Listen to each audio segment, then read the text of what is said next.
मेरे साथी भाई आपके एमएलए रहे हैं,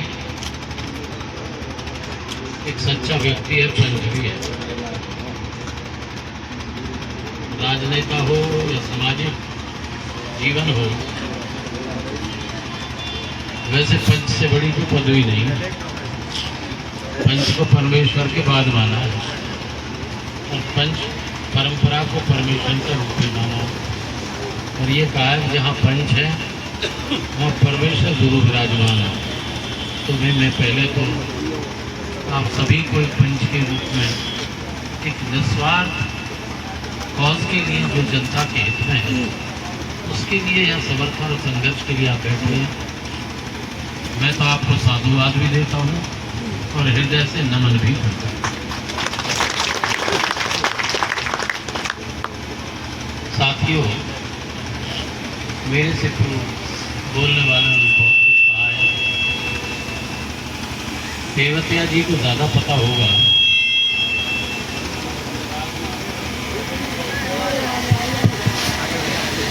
शायद धर्मस्थल पर उनकी बात सुनने के लिए अपना समर्थन देने के लिए हम जा रहे हैं। मैं तो ये चाहता हूँ बैठने तक, लेकिन यहाँ तो आप एक बहुत बड़ा निर्णय संघर्ष की दिशा में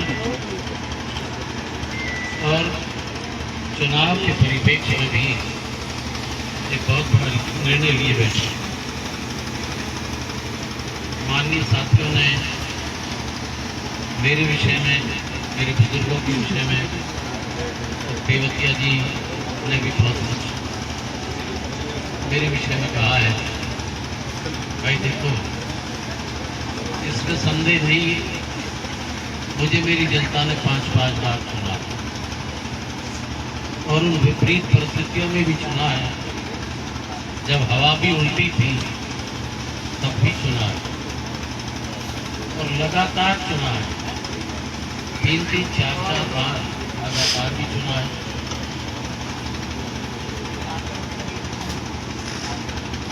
ये तो मैं ईश्वर की कृपा, जनता की मेहरबानी समझता हूँ, लेकिन हम कुछ भी नहीं है। मेरी प्रशंसा काफ़ी की है।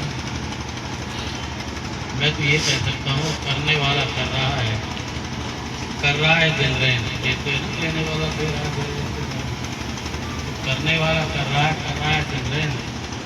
लोग भरम उन पे करे या भी नीचे में।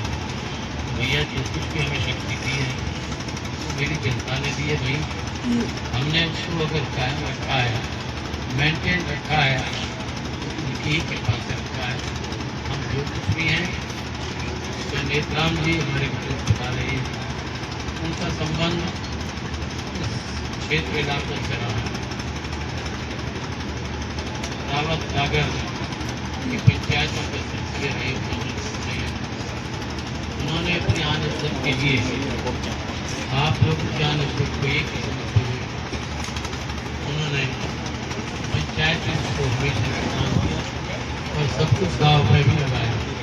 पुराने लोग शायद और हमारे बैठे जानते हुए हमारे आज बात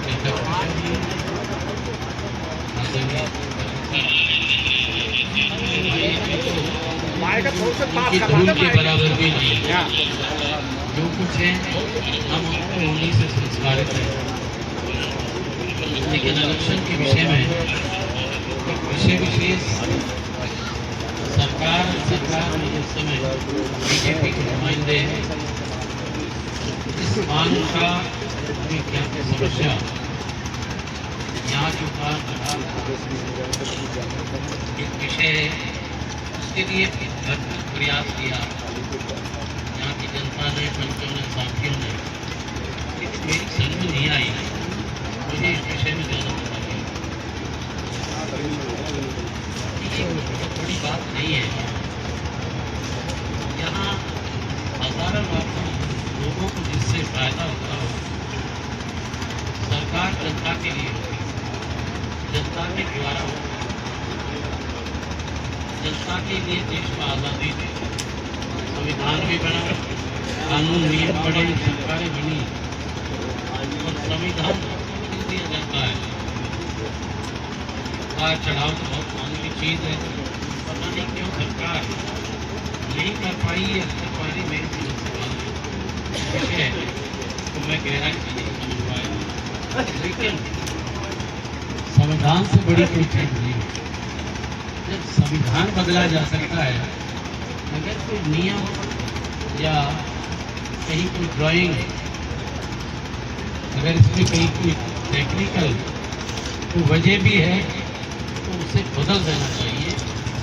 मेरे विचार में हमें इतना सरकार को नहीं करना चाहिए था, लेकिन खैर अब ये विषय नहीं है। सरकार ने इसकी तरफ ध्यान नहीं दिया और इस वजह से आक्रोश है यहाँ भाई। मैं तो धरने का समर्थन देने के नाते हाजिर हुआ, लेकिन यहाँ तो आप इलेक्शन के विषय में भी फैसला लिए बैठे, ये मेरा सौभाग्य नहीं है। मैंने सही बताया कि मैंने अप्लाई भी नहीं किया। क्यों नहीं किया था? मैं आज के समय के मुताबिक आज की राजनीति में मिसफिट की तरह हूँ। अनफिट नहीं, मिसफिट कहते हैं कि मैंने मूल और सिद्धांतों की राजनीति,